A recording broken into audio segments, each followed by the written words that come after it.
Hey, good morning, grace and peace. Welcome to Find the Intersection. How's everybody doing out there? It is Monday, January the 28th. And we're talking about Luke chapter 4, verses 21 to 30. Luke chapter 4, 21 to 30. Sorry, I'm a little late this morning. Mondays are my Sabbath. And I move slow. Hey, Kelsey, how are you?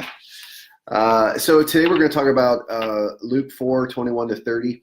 Now, this is a continuation of last week's gospel passage. So last week we read verses 14 to 21 in Luke's gospel, chapter 4, where Jesus went back home and went to church, or went to the Jewish synagogue, a place that he would be familiar with, that he was raised in. In fact, the entire community, their centered life out of the synagogue. So everybody kind of goes there for functions and for their worship and their scripture reading and their study and for school. It's just the center of the village. And Jesus goes back home, goes there, and in their worship service, he reads from scripture and provides some commentary. And that was pretty much normal. He was asked to read, and he read from Isaiah 61.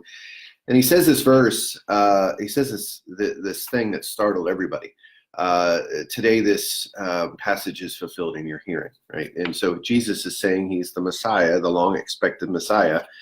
And today really we're speaking about the reaction of the people to his proclamation that he is the chosen one. He is the one that everybody has been waiting for. So the first thing that really stood out to me, is that there is a sense of expectation for the local boy. They've heard the rumors that he's been performing miracles and he's become a rabbi, and they've heard these rumors about him. And so there's this expectation that he's going to fulfill those rumors. He's going to fulfill their expectations. And so he comes and he doesn't fit what they hoped he would be. They hoped he would be successful, for some hometown pride, but he goes way beyond it, and he says that he is the upcoming, he's the Messiah. But then he takes it a step further and he says he's a prophet, and prophets aren't welcome in their hometown. So he's moved from rabbi to prophet in their eyes, and now there's a line where people aren't comfortable with hearing what the prophets have to say, and then. Sorry, I'm reading. Yeah, I agree with you, Todd. So then he is asked to prove himself, and so I think about this expectation, being unexpected, what happens, and the idea of proving, and in my own life, what people expect out of me, and do I fulfill those expectations, or do I go beyond to do things that are unexpected, and there's this expectation that people have over each of us. And it seems like God pulls us beyond what is expected to something that is kingdom oriented, and that provides a challenge for people.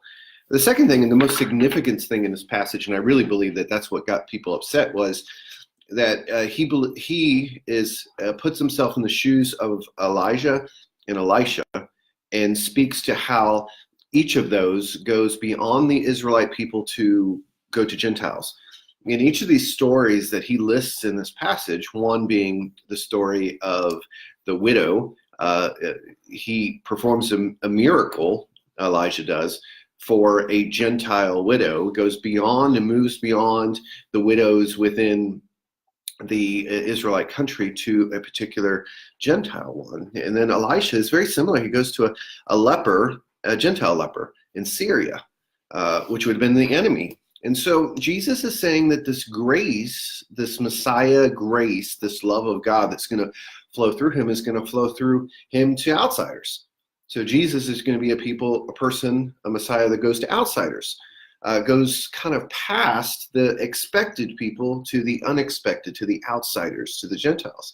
And this infuriates because they want the benefit of this hometown boy, and Jesus kind of communicates that he's going to go beyond to the outsider, and then it infuriates them, which is the third point kind of what I found today, which is this idea that when you go outside the expectations, when you go to outsiders, and reach out and love, it will infuriate people. And the reason it infuriates people is because they lose out on something. Whether that's the expectations that they had are not met, or they miss out on the benefit of what they assumed this particular person was going to do. So I apply that to my life in the sense of, if I put myself in the shoes of Jesus, being somebody who goes outside the lines, there's risk.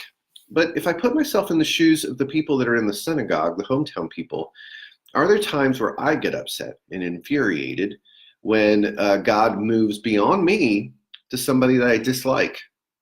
And I think that context is important for us to understand. So there's a lot here, a lot of great stuff in this passage. And so the application for me is to analyze my prejudices towards people that are considered outsiders, who I consider outsider.